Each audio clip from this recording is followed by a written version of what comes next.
sürüleceksiniz. Cehenneme sürüleceksiniz. Tekbir! Tekbir! Tekbir!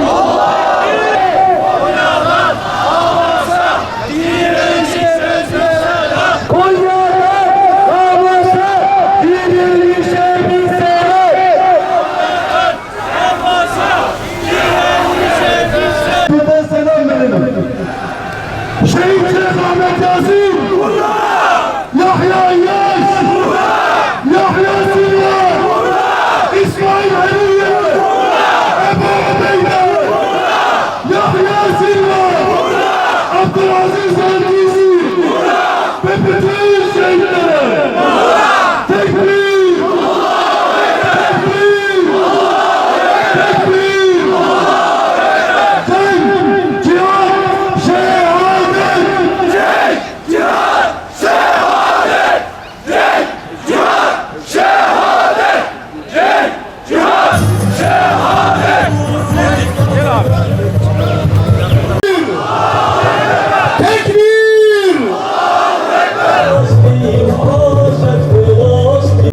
بنصره ورزقكم من الطيبات لعلكم تشكرون.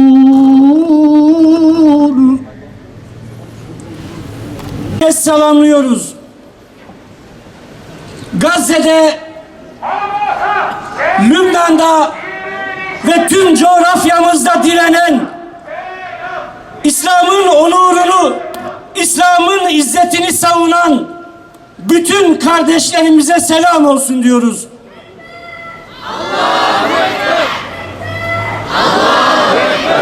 İsrail'in kararlarını tanımadığımız gibi tanımayacağımızı, İsrail'in kendisini tanımadığımızı tekrar ve bir kez tüm dünyaya haykırıyoruz.